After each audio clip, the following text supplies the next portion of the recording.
ingatkan beras tempatan je yang hilang. Rupanya pemain tempatan pun hilang. Jangan marah. Salam.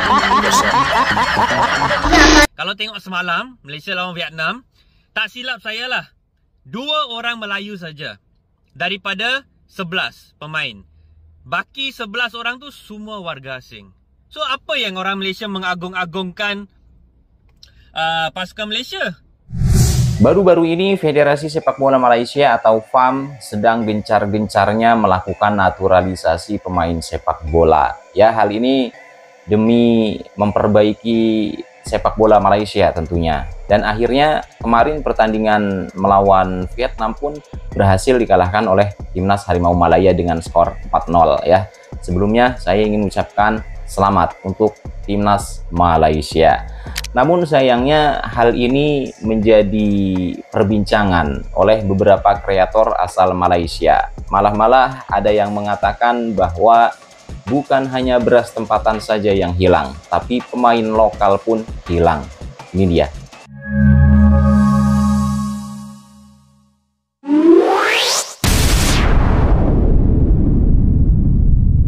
Bukan mahu memperlekehkan kemenangan bergaya dan bersejarah skuad Harimau Malaya ke atas Vietnam, tetapi kegembiraan itu kurang getar dalam jiwa apabila melihat nama barisan pemain yang berjuang di atas padang.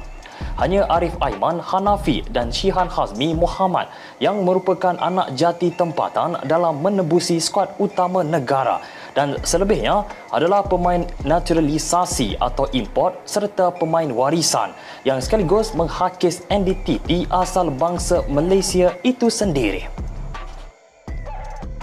Justru Persatuan Bola Sepak Malaysia FAM khususnya tidak boleh terlalu berbangga dengan kemenangan pasukan yang dikuasai pemain naturalisasi dan warisan ini. Malah Badan Induk Bola Sepak Negara itu perlu serius dalam pelan jangka panjangnya dengan membangunkan dan memperkasakan kembali akademi dan pemain bawah umur. Ini agar prospek pemain masa depan bola sepak negara kembali dibarisi anak tempatan dengan nama seperti Ali, Chong, Mutu dan Singh, bukannya nama-nama seperti pemain negara barat. Menjadi persoalan juga, apakah nasib pemain tempatan sedia ada serta bakat-bakat muda yang bermain di peringkat akar umbi? Adakah semangat mereka untuk mewakili negara masih membara selepas melihat lambakan orang luar diangkat bermain untuk Malaysia? Memetik komen-komen peminat dan rakyat Malaysia di media sosial, tidak dinafikan mereka amat gembira dengan kemenangan 4-0 Malaysia ke atas rival iaitu Vietnam selepas 11 tahun kita tidak mampu menewaskan skuad Naga Emas itu.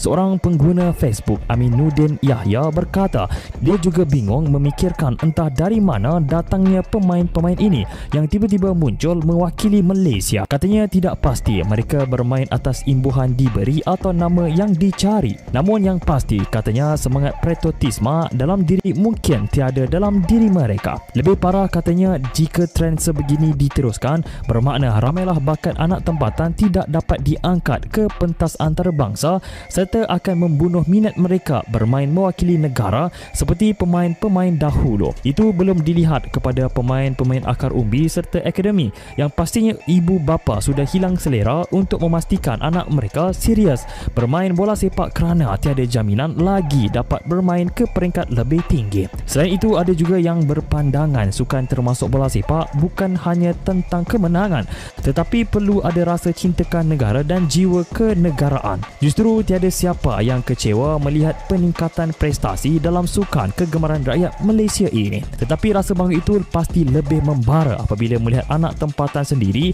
yang beraksi di atas padang serta menjulang nama negara di pentas dunia.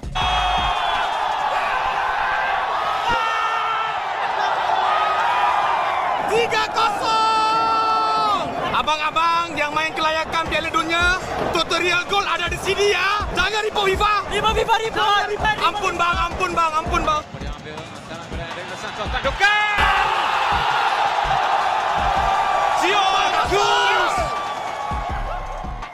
Selamat petang, nama saya Ralvinder Singh.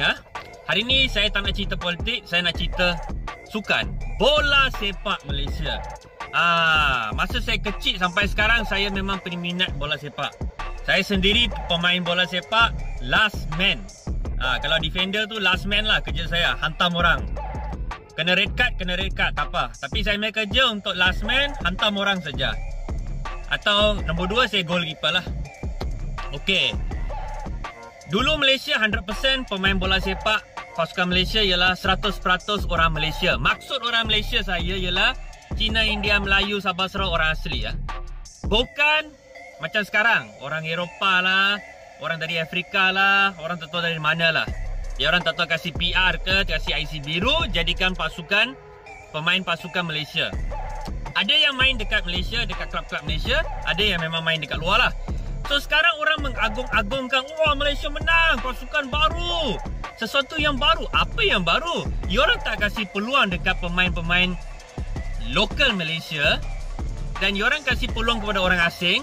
So sekarang dia bukan pasukan Malaysia, dia sekarang pasukan warga asing Malaysia, Foreigner Malaysia Football Team. Understand or not? Kita sekarang pasukan warga asing Malaysia, bukan pasukan Malaysia sudah. So kenapa banyak peminat, banyak orang mengagung-agungkan? Ya orang ada pakai otak ke tak? Kita menggunakan warga asing 90% dalam starting 11 dalam starting 11 tu. Kalau tengok semalam Malaysia lawan Vietnam, tak silap saya lah 2 orang Melayu saja daripada 11 pemain. Baki 11 orang tu semua warga asing. So apa yang orang Malaysia mengagung-agungkan pasukan Malaysia? Mana orang sudah pergi? Apa logiknya sekarang? Ini bola sepak lah. Kenapa tak mau bagi orang muda atau pemain yang sedia ada jadi pemain Malaysia? Ini soalan yang paling penting. Zaman Barisan Nasional pun sama, zaman sekarang Barisan Pakatan Harapan pun sama. Sekarang sudah lebih teruk. Bila Hanayo jadi menteri. So tak ada sebab lah kita tak payah mengagung-agungkan. Kalau kita boleh mengagung-agungkan kalau 100% tu pemain Malaysia, Melayu, Cina, India, Sabah, Sarawak orang asli main, bukan warga asing main untuk negara kita. Bukan. Saya haraplah rakyat Malaysia faham apa yang saya cakap. Kita kena fikir ke depan, bukan fikir ke belakang. Kita pakai warga asing. Orang nampak dekat serata dunia, orang nampak, this Malaysia lah. Mana orang Malaysia dia? Tak nampak. Semua nampak orang putih lah, orang yang kulit jenis lain. Bukan orang Malaysia. So kita tak payahlah mengagung-agungkan. Saya haraplah rakyat faham, inilah kerajaan Madani, kerajaan Pakatan Harapan Barisan Nasional. Sebelum ni pun kerajaan Barisan Nasional juga yang buat. Sekarang menteri daripada DAP. Saya sangat kesian lah terhadap pemain-pemain lokal Malaysia yang tak dapat chance untuk main lah. Saya terlalu kesian lah. Korang ingat tak dulu waktu Singapura rancak dengan pemain import sekitar 2000-an? Kita hentam bagai nak rak kan? Kita nak pemain tempatan saja. Dari FAM pun waktu tu tolak naturalisasi. Saya ingat lagi. Akhirnya kita menang Piala ASEAN 2010 dengan pemain tempatan saja. Jadi lepas tu kita anggap kita bolehlah pergi jauh kan dengan pemain tempatan. Malangnya kita terus jatuh menudung. Ranking jatuh teruk sampai 170 lebih. Kalah 10-0, kalah 6-0. Kita hentam FAM bagai nak rak. Walhal mereka dah bagi peluang untuk pemain tempatan menonjol, tapi tak berkesan. Macam-macam inisiatif dah dibuat kan. Lepas tu FAM pun buatlah revolusi, ambil pemain warisan, ambil pemain naturalisasi, dan akhirnya kita boleh masuk Piala Asia. Ranking pun naik. Semalam pun menang besar dengan Vietnam, negara yang cukup susah kita nak kalahkan selama ni pakai pemain tempatan. Tapi dengan pemain warisan dan naturalisasi ni kita boleh menang. Jadi tak ada apa yang nak dikatakan menganaktiri pemain tempatan, sebab kita dah bagi peluang sejak dulu lagi. Jurulatih pun tukar bersilih ganti, tapi tak ada impak pun. Jadi nak tak nak, kita terpaksalah pakai pemain warisan dan naturalisasi. Sebab kalau kita terus kekalkan ke semua pemain tempatan, sampai bila-bila pun kita tetap di paras yang sama.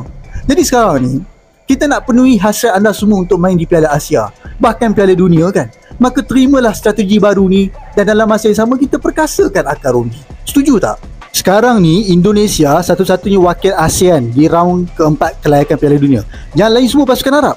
Korang tahu tak impak kalau Indonesia berjaya masuk ke Piala Dunia atau terkandas di play-off ialah ia akan menaikkan semangat ke semua pasukan ASEAN untuk turut ikut jejak langkah yang sama. Projek pemain warisan dan naturalisasi sudah pasti akan dilakukan secara besar-besaran. Thailand dan Vietnam yang kononnya hanya nak pemain tempatan pun akan buat benda yang sama. Benda ni sangat bagus sebab pasukan-pasukan ASEAN akan jadi lebih kuat dan bukan lagi standard ASEAN. Kita akan jadi standard seluruh Asia. Waktu tu, kalahkan negara Arab dan Asia Timur pun dah jadi biasa untuk kita. Itulah sebabnya kejayaan Indonesia dalam kelayakan Piala Dunia ni akan memberi impak yang sangat besar pada pembangunan bola sepak ASEAN. Korang setuju tak? Komen sikit pandangan korang. Beberapa kreator Malaysia mulai vokal soal kebijakan naturalisasi pemain asing oleh Federasi Sepak Bola Malaysia atau FAM. Bagi mereka, naturalisasi itu hanyalah solusi instan yang mengikis jati diri Harimau Malaya. Ya, meski mendatangkan pemain asing sempat membawa kemenangan, banyak yang merasa prestasi itu mungkin bisa dikatakan kosong makna kali ya. Sebab apa artinya kemenangan jika gol dicetak oleh mereka yang tak dibesarkan dalam sistem sepak bola Malaysia? Bagi mereka, kebanggaan tak sekadar soal skor, tapi soal identitas. Oke teman-teman, itu saja hal-hal yang dapat saya sampaikan. Kurang lebihnya mohon maaf. Selamat beraktivitas kembali dan see you next video.